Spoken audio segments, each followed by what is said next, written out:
देखिए, ये जनपद कन्नौज की सदर तहसील है और हम तस्वीरों में दिखाएंगे। ये सदर तहसील में जो लोग हट्टी पर बैठे हैं, ये कोई साधारण या दावत में आए हुए लोग नहीं है, बल्कि यहाँ पर काम करने वाले जनता की समस्या को उन तक समाधान कराने के लिए अधिवक्ता गण हैं। ये आज पिछले 12 दिनों से धरना प्रदर्शन पे बैठे हुए हैं। इनका कहना है कि यहाँ पर जो रजिस्ट्रार हैं वो धन उगाही करते हैं और लगातार जनता उनसे परेशान रहती है। उसी को लेकर ये लोग पिछले 12 दिनों से धरना प्रदर्शन कर रहे हैं। लेकिन सोचने वाली बात ये है कि अभी तक इनके पास ना तो कोई संबंधित अधिकारी आया और ना ही जिला स्तरीय किसी भी तरह के उच्च अधिकारी आए कि इनकी बात को सुना जाए और ये क्यों आखिरकार धरना प्रदर्शन कर रहे हैं, किन मांगों को लेकर कर रहे हैं। ये सारी हम बातें करेंगे और जानेंगे कि आखिरकार ये कब तक धरना प्रदर्शन इनका चलता रहेगा। क्या इनकी कोई सुनने वाला भी है या नहीं, या यूं ही ये धरना प्रदर्शन पर डटे रहेंगे। जी, क्या नाम है? शकील अहमद, एडवोकेट, महासचिव अधिवक्ता एसोसिएशन। आप लोग अपने बस्ता छोड़ के यहाँ फर्श पे बैठे हैं, आखिर क्यों? देखिए भाई, उप निबंधक महोदय द्वारा हम लोगों को लगातार हमारा शोषण किया जा रहा है।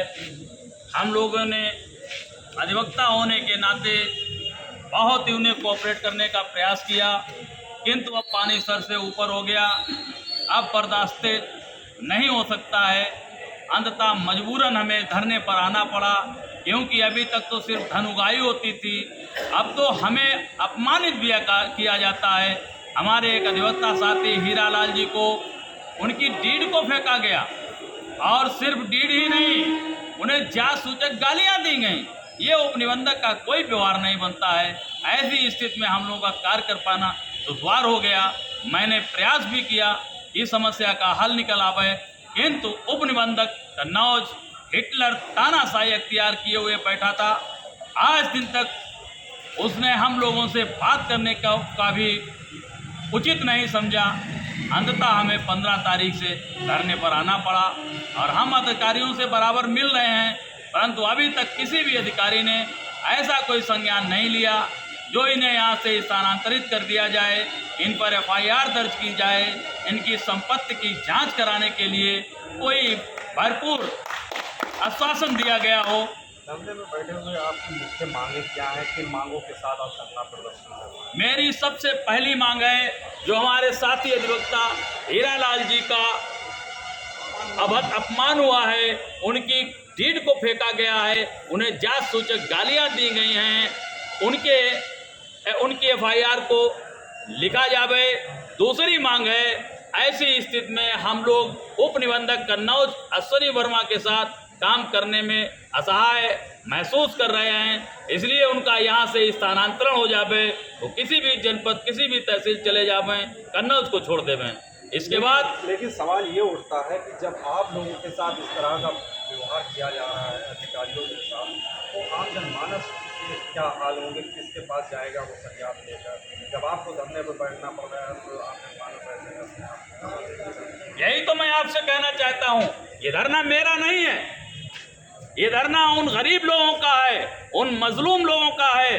ये धरना उनके लिए इसलिए है कि वो हमारे पास अपनी आय संपत्ति को बिक्री करने के लिए वो अधिवक्ता का सहारा लेते हैं, और अधिवक्ता जब उन्हें सब कुछ बताकर उन्हें नहीं जानकारी होती कि हमें कितना स्टाम्प देना है, कितनी शुल्क पड़ेगा, क्या क्या होगा इसके साथ, और जब हम उनको लेकर के वहाँ जाते हैं तो उनकी डीडें फेंकी जाती हैं और धन उगाही की जाती है, तो मैं परेशान कम होता हूँ। मेरा वो व्यक्ति जो मुझे मेरे पास आया था न्याय लेने के लिए, वो अधिक परेशान होता है। उसकी परेशानी को ही मैं अपनी परेशानी समझता हूँ, और साथ में मेरे साथ भी दुश्वारियाँ हैं, क्योंकि मुझे भी अपमानित किया जा रहा है। इन सब चीज़ों को लेकर के ही मजबूरन मुझे धरने पर बैठना पड़ा है। हम लोग इतनी जल्दी धरने पर नहीं आते हैं। क्या लगता है आपको, कब तक चलेगा धरना?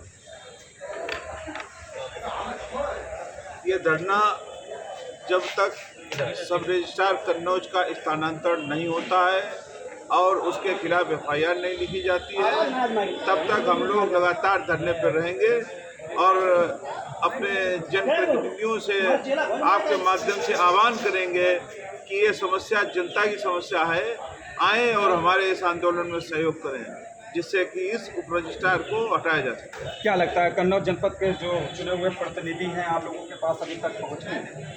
नहीं पहुंचे तो एक दिन आना पड़ेगा, क्योंकि जनता की समस्या है और जनता के हितों की रक्षा करने का दायित्व उनके ऊपर भी है।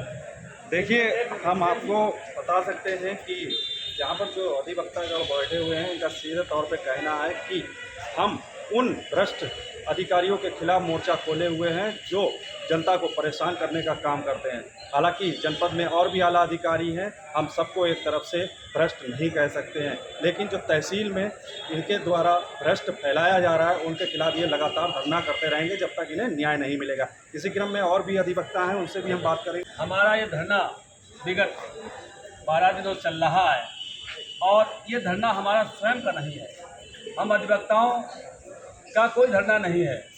हम ये जन समस्याओं को लेकर के जो जनता का शोषण किया जा रहा है यहाँ के अधिकारियों द्वारा और कर्मचारियों द्वारा, उनके विरुद्ध किया गया है। उपनिबंधक ने तो इस भ्रष्टाचार में आकंठ डूब गया है और यहाँ पर उसने जो अभी तक कार्य किया है वो जमींदार बन के किया है, लेकिन इसीलिए आज उसको जमादार होना पड़ा है क्योंकि वो बहुत बेइज्जत है, बहुत बेइज्जती के साथ उसको यहाँ से निकाला गया है। अब उसका स्थानांतरण नहीं होना चाहिए, जो नहीं हो रहा है। इसके लिए माननीय जिलाधिकारी महोदय से 3 बार संपर्क हो चुका है, उनसे हमारे सभी अधिवक्ताओं की भेंट हो चुकी है, जनता की समस्याओं को उनके सामने हम रख भी चुके हैं। इसके बाद जो IG लखनऊ में बैठती हैं श्रीमती कंचन वर्मा, उनसे भी हमारा 10 सदस्यीय शिष्टमंडल जाकर के मिल चुका है, लेकिन उन्होंने भी अभी तक कोई संज्ञान नहीं लिया है। हाँ, आज हमारे जनप्रतिनिधि श्री सुब्रत पाठक जी ने, जो सांसद हैं हमारे, उन्होंने हमें समय दिया है 1 बजे का और वो संभवतः आज अवश्य आएंगे और हमारी समस्या को उन्होंने थोड़ा उठाया भी है, लेकिन देखते हैं कि आज वो आकर के हमारी समस्याओं का क्या निस्तारण करवाते हैं। हमें उनसे बड़ी उम्मीदें हैं। आज 1 बजे वो आएंगे। पिछले 12 दिनों से आप लोग धरने पे हैं, जनता का काम कैसे चल रहा है? जनता का सारा कार्य रुका हुआ है और सरकार का राजस्व बहुत घाटे में जा रहा है। यहाँ तक कि आज 12 दिन से सरकार को 1 नए पैसे राजस्व नहीं मिला है और ये सारा कार्य इस उपनिबंधक की वजह से हो रहा है। जब तक ये उपनिबंधक अश्विनी वर्मा यहाँ से स्थानांतरित नहीं हो जाता है, हम लोग बिल्कुल अपनी मांग पर अडिग हैं और अडिग रहेंगे। क्यों?